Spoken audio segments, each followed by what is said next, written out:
Hey, Dr. Karen Can here, and in this video, in my series of coronavirus pandemic, how to feel happier, healthier, more harmonious, I'm going to be talking about a couple of different things that may be really helpful during these interesting times. So we're going to start with some practical advice, and then after that, I'm going to go to some spiritual advice, metaphysical advice. So in this series, I've been doing kind of half practical, kind of grounded in physical reality. The other is more metaphysical and spiritual, which may really be helpful as well.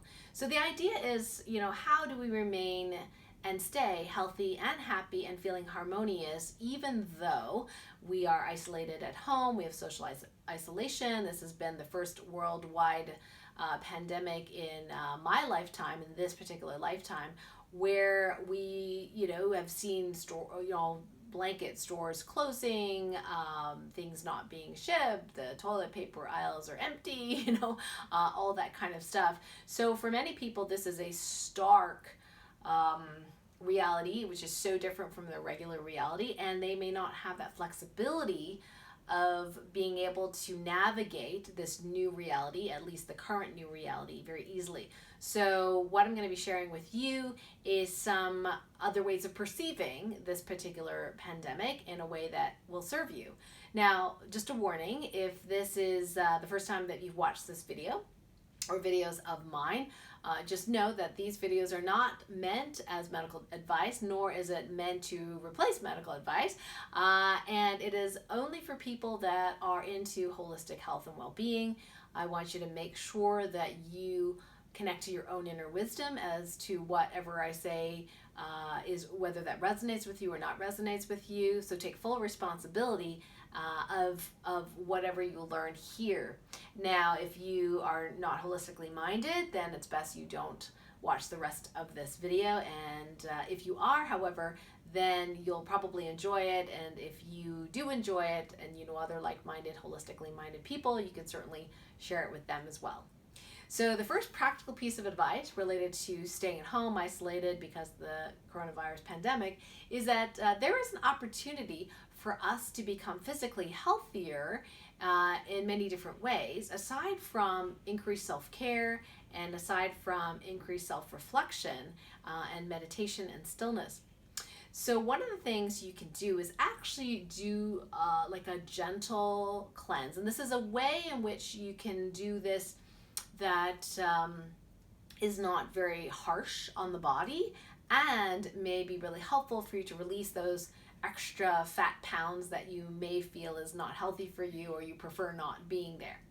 Now, for those of you listening in who have serious medical conditions, who are on a lot of medications, or have severe adrenal fatigue, things like that, and are under the care of a doctor or a naturopath, I think it's best that you ask their advice before taking the advice that I'm going to share with you here, or the suggestion I'm going to share with you here, because it may not be appropriate for you. But for everyone else who says, wow, I'm at home, I could do a cleanse, I can release some weight, and it's not going to, be that expensive, and it could be relatively easy, I'm game, then listen up. Okay. So what I'm first going to share with you is a method that you can release excess weight and also become healthier doing a gentle detox without the harshness of most of the other types of detox. So this involves two things. It involves bone broth and it involves intermittent fasting. So if you want more data on this, you can check out Dr. Kellyanne Petrucci's book, which is the 5-day cleanse, 5-day cleanse and reset diet, or the 10-day belly slim down. So what I'm going to share with you is my version of that in what's working for me. And if you're a highly sensitive person who has noticed that you don't have to eat as much lately, this might be really appropriate for you as well. So just note that this is a very safe thing to do, and really just listen to your body. So what we're going to do is institute a fast, but not the same kind of fast as usual fast where you don't drink or eat anything. We're talking about a fast where you drink water, tea, coffee if you will, if you like that, and bone broth. instead of necessarily eating solid meals, or instead of eating 3 solid meals a day. And then we're going to overlay that with the intermittent fasting diet, whereas you have all the solid foods that you're eating within an 8-hour period. So what I'm going to draw a circle, and hopefully this will help you visually. So we'll say that this is your whole day. So this is your 24-hour day, okay? And there's a certain time that you'll be sleeping. So we'll say, so we'll cut these into thirds, okay? And we'll say that you sleep 8 hours. You may not, you may have more or less, but we'll just, for the purposes of this, we'll say that this is your sleep time. Okay, and we'll go in this direction. Okay, so say you sleep about 8 hours. Okay, and then we're actually wanting to eat all of our solid foods within an 8 to 10 hour period. So what we want to do is figure out, well, if this is 8 hours, right? And we want to fast for the rest of the time. Then 8 times 3 is 24. So 2 times 8 is 16, right? Are you getting all that? Okay, so we actually have another 8-hour window here where we're doing a relative fast. Okay, and for a lot of women, I noticed that this can and should be shorter. So I'll say 6 to 8 hours. So 6 to 8 hours here. Now in this fast, you're actually going to be taking in bone broth, organic bone broth, and so that I'll put here bone broth. You also have here tea, and of course water, which is very important. Okay, and if you have to, coffee.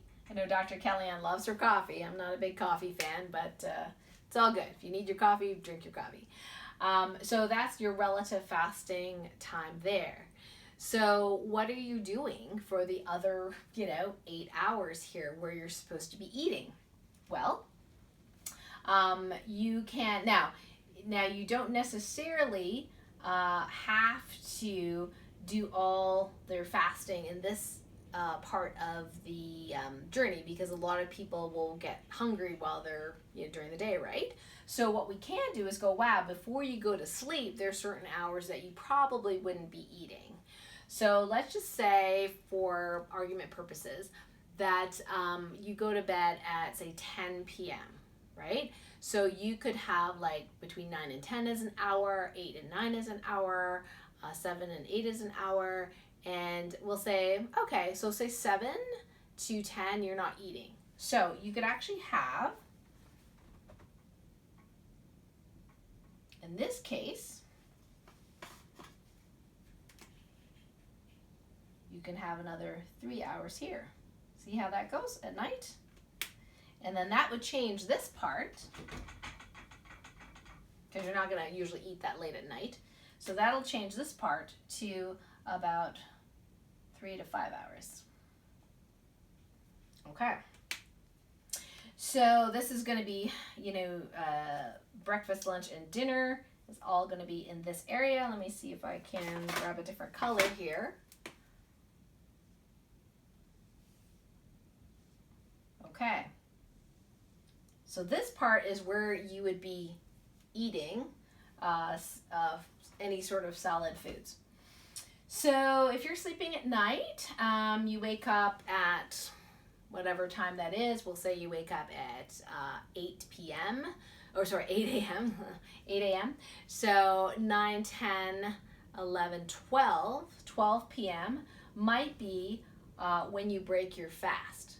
So we'll say this starts at 12 p.m., for example. Okay. And then so for 12, you would actually have this amount of time left to eat. So this would be, say, we'll say 7 p.m. Okay. So in this case, let's count our hours here. We're giving you an example. So 12 to 7, you could eat solid food. So that would be, I guess, 7 hours. I guess you can do 8 hours if you want. So we'll put here, we said 7 p.m. here, right? So we'll put 11 a.m. here just to make it the 8 hours. Okay, so that's 8 hours here.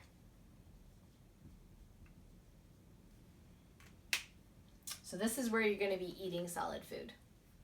So basically, in the morning, you get up, you do your bone broth, your tea, your water, your coffee at around 11 or 12 a.m. Sorry, 11 a.m. or 12 p.m. approximately.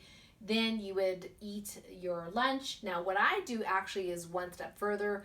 On certain days of the week, I'll just continue eating bone broth, or I'll do a smoothie during this time. So I don't even eat solid foods until right in this corner, right in this area here before dinner. Okay. And saves money, but also because I don't need as many calories, and because the bone broth is so nutritious, it's amazing how not having stuff in your stomach causes your energy to be used for repair the body. And so if you have autoimmunity or you have inflammation, that this can really, really help. Again, just check in with your doctor to make sure that it's safe for you to do an intermittent fast. So in this case, we are fasting for the rest of the time here, more or less. This is a relative fast because you are still taking bone broth. And then during this 8-hour period, so you can have a smoothie like I do.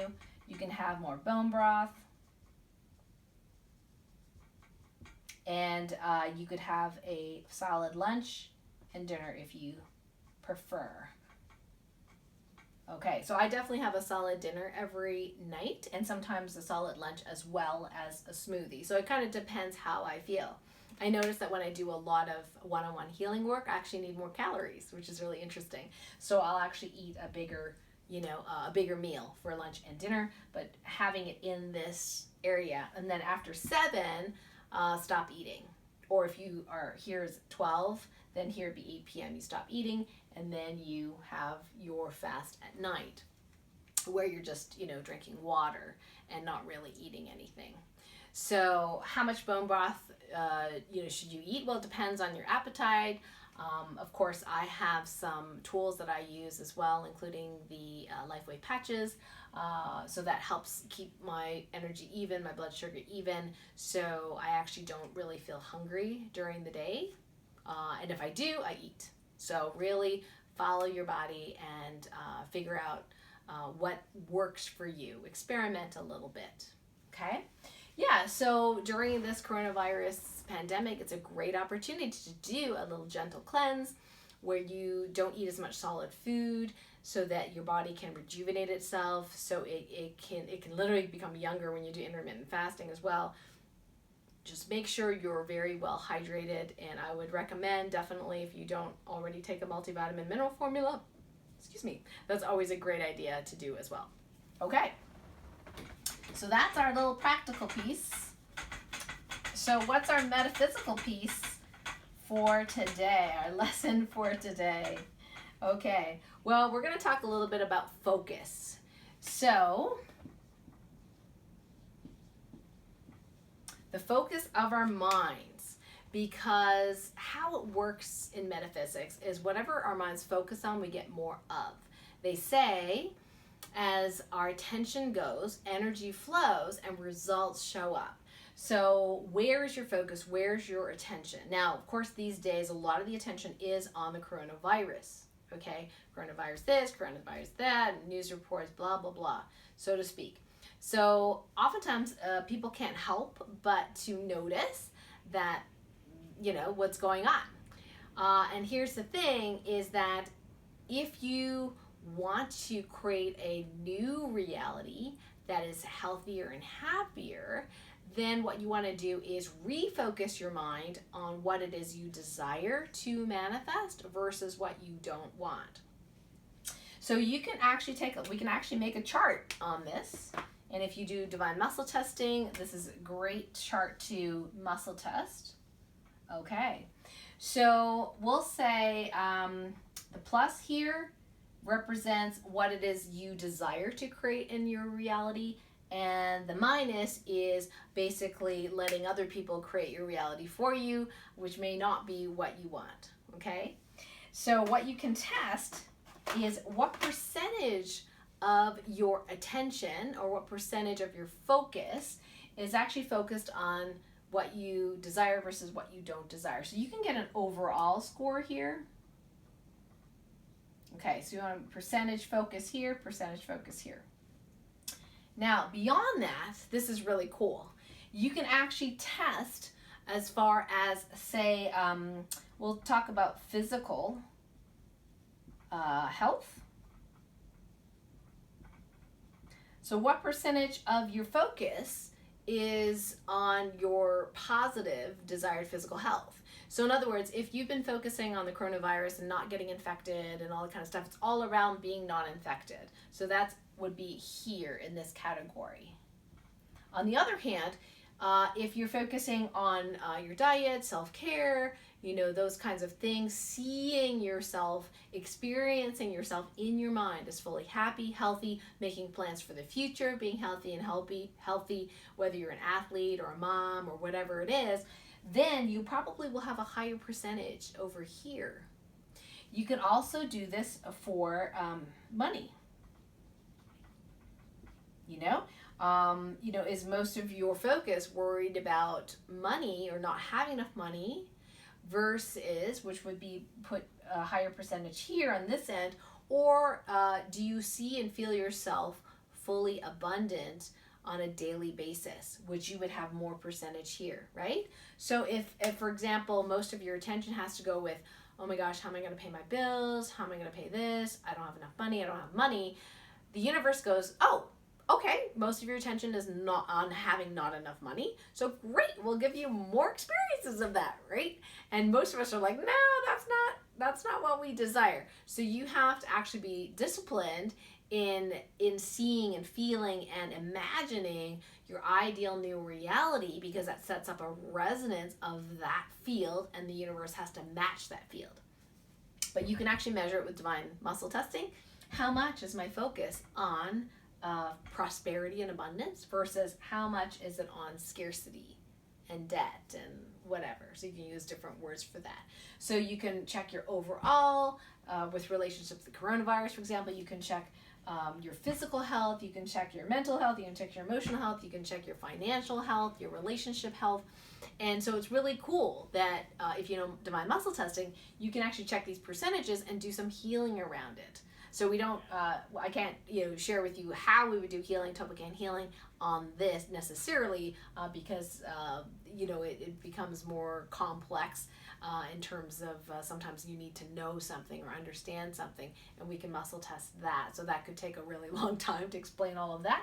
But at least you know that, number one, that you can measure your focus for each of these things, and number two, that your attention and focus is extremely important in what you see in your future reality. So that is your responsibility. You have control over that. You may not have control over whether the coronavirus or pandemic exists, because it just is, but you do have control over your attention. And that is very powerful. If everyone attended powerfully what it is they desired versus what they don't desire, then this whole pandemic will probably resolve in a very, very short period of time.